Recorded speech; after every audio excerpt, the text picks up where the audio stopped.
Hello, everyone, and welcome to the Coming Home to Yourself podcast. I'm your host, Vanessa, and here we'll dive into everything healing, mindset, confidence, manifestation, and how to become your most empowered self, aka coming home to yourself. In today's episode, I'm going to walk you through the aspects of healing from past trauma and wounds so you have a better idea on how to move through them. So let's get started. Trauma is not just the event that happens to you. It's the emotional, mental, and sometimes even physical imprint left behind by that event.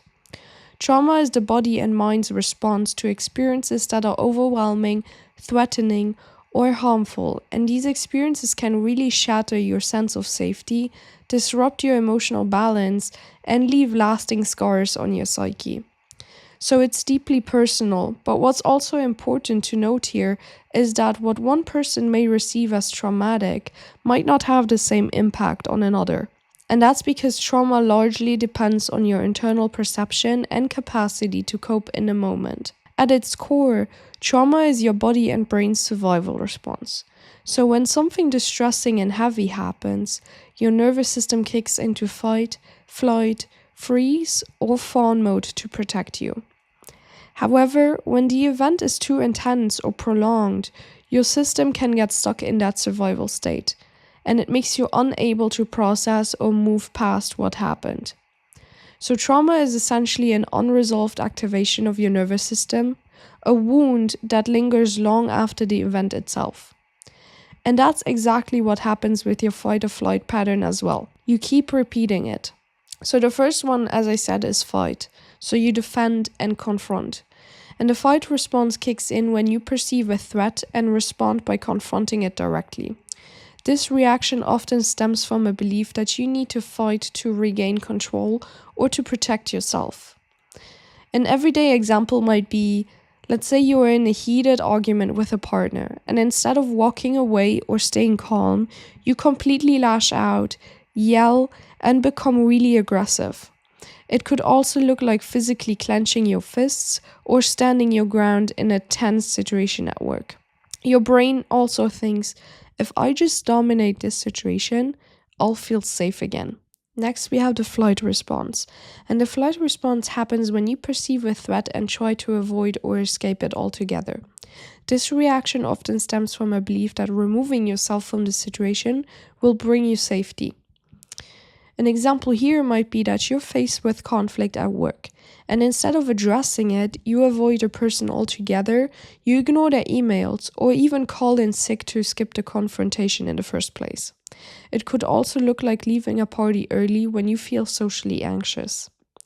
So your brain basically thinks, if I can get away from this, I won't get hurt. The third one is the freeze response, and the freeze response occurs when you feel overwhelmed by a threat, and your brain tells you it's safer to play dead by shutting down or becoming unresponsive. And this often happens when you feel powerless or unsure of how to act. So let's say during a meeting or wherever really, someone criticizes your idea. And instead of defending yourself or simply addressing the criticism in itself, you stay silent and shut down completely. You keep replaying the situation in your head later with regret. And it could also show up as staring blankly in an argument, unable to think or respond. So basically what your brain here thinks is, if I become invisible, the threat will pass. Then we have the fawn response, and the fawn response is one that is not so often talked about, but which I personally feel like the majority of people have adopted. And I was one of those people as well. It kicks in when you perceive a threat and try to avoid harm by appeasing or pleasing the perceived threat. And this often comes from a deep fear of rejection or conflict. So let's say a friend or a partner hurts you deeply, right? But instead of standing up for yourself or addressing the issue, you over-apologize, you take responsibility for things that weren't even your fault, or you go out of your way to make them happy to avoid further conflict. At work, it could look like agreeing to extra tasks you don't even have time for because you're afraid of saying no. So your brain basically thinks, if I keep them happy, they won't hurt me. Now, these responses are all natural survival mechanisms. However, when they become a habit, they can negatively impact your relationships, decision making, and mental health. For example, with fight, it can lead to aggression and controlling behavior that alienates others because you keep fighting and attacking. With flight, it can result in avoidance or missed opportunities because you keep running away. In freeze, it can create a sense of helplessness or inaction because you keep numbing yourself. Then in fawn, it can lead to codependency, burnout, and neglect of your own needs because you keep people pleasing and overextending yourself. So understanding these responses helps you recognize when they're happening, and through inner work, you learn to choose more intentional, empowered ways of handling stress or conflict. That's why it's important to sit down and figure yourself out, but also learn how to regulate your nervous system. Trauma really affects every part of your being, your body, your mind, your emotions, and your relationships. And its effects can manifest immediately or they just resurface years after the event. So first we have emotional symptoms. So we have fear and anxiety, which is constant worry and hypervigilance, feeling unsafe even when no threat is present.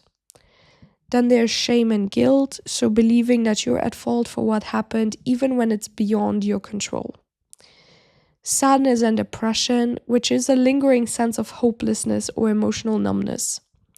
Then we have anger, which is intense and often misdirected anger stemming from unresolved pain. Second, we have physical symptoms. And here it could be somatic responses, so headaches, stomach aches, fatigue, or chronic pain without a clear medical cause. It can also be sleep disturbances, so trouble falling or staying asleep or recurring nightmares.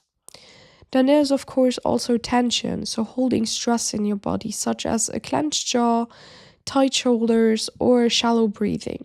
Third, we have cognitive symptoms, which could be intrusive thoughts, so flashbacks, recurring memories, or vivid images of the traumatic event.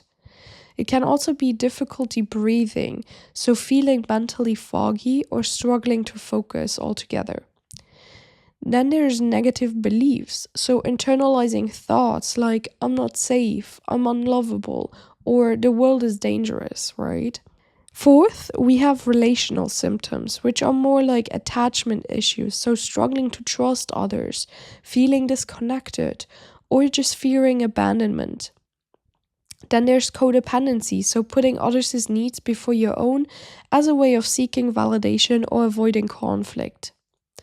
Third, we have avoidance, so withdrawing from relationships or situations that might trigger memories of the trauma. But trauma is a spectrum. And to many people, trauma is this big word, this super bad label that they want to stay away from at all costs, right?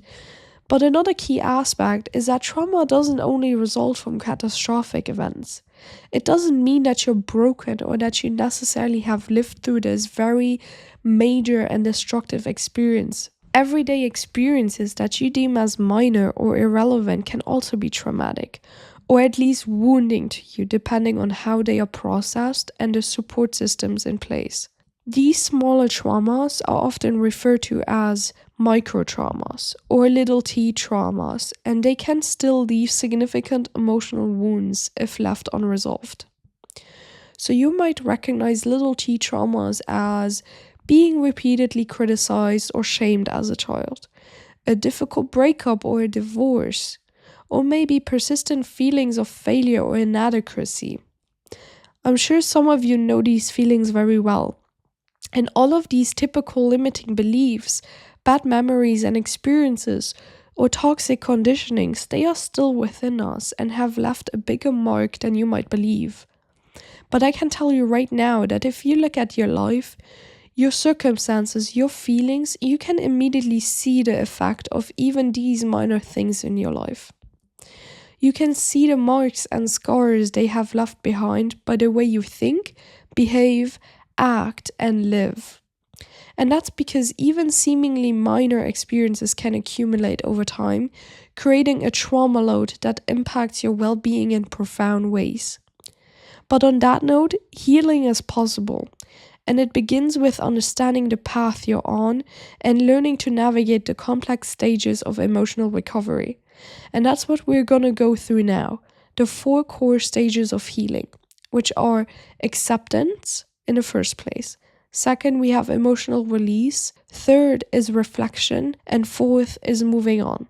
So as I said, the first stage is acceptance, so the foundation of healing. And it's the acknowledgement of your pain and the reality of what you went through. Before we can reach acceptance, however, we often pass through the 5 stages of grief, which are denial, anger, bargaining, depression, and finally acceptance itself. And these stages are not linear and can arise in any order, but each is a vital part of processing trauma. So the first stage is denial. So you may try to minimize or ignore the impact of the trauma, feeling disconnected from your emotions. Then we have anger, and anger surfaces as you grapple with the injustice or harm caused by the trauma. Then you have bargaining, so you might find yourself revisiting what-if scenarios, seeking ways to regain control in some way. Then there's the aspect of depression, so a period of deep sadness as the weight of the trauma becomes undeniable to you. And then lastly, you have the stage of acceptance,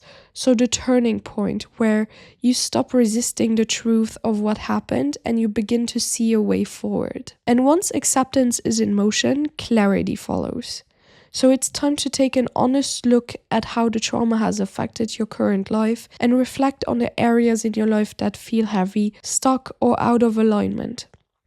So it's important for you to find out how it affects your subconscious mind till this day and how it's playing out in your thoughts, behaviors, and actions. Another thing is that healing isn't just emotional, but it's also physical and mental as well. Then trauma creates emotional buildups that need to be released in order to move forward. So second, we have the aspect of emotional release and clearing space for healing. And that's because suppressed emotions can turn into resentment, sadness, shame, or anger, which are creating blockages that affect every area of your life. An emotional release is about giving yourself the permission and space to feel fully and then let go. And that's where a lot of you get stuck, because you have never learned how to really process your emotions and release them properly. So they keep living on inside your body, inside your subconscious, and still dictate your life every day without you realizing. So what you first need to do is feel the rage and resentment. So anger is often misunderstood, but can be a powerful tool for healing when expressed safely. Channel your rage into activities like journaling uncensored thoughts, so you write everything down you literally think. Next, you can be punching a pillow or even going into a rage room if that suits you. You can engage in physical exercise, which is always a great idea. What I do when I'm super angry, and that's going to sound so silly, but I swear it's so healing, is screaming at the top of my lungs while I'm in my car. Because let's be honest, it's kind of my safe space. Nobody can hear or see me, and I can just let it all out. And I'm feeling so liberated after, even if my vocal cords hurt a little bit. Feeling and acknowledging your anger doesn't mean that you're defined by it. It just simply means that you're allowing yourself to process it, right? Next, we have pain and shame. And shame can be so isolating, making you feel unworthy or broken. So you need to acknowledge these feelings in a safe, compassionate environment. Speak them aloud to someone you trust, or write them down in a journal to lessen their grip on you. Either way, work through it from there. Then we have sadness, loss, and grief. And grief demands to be felt.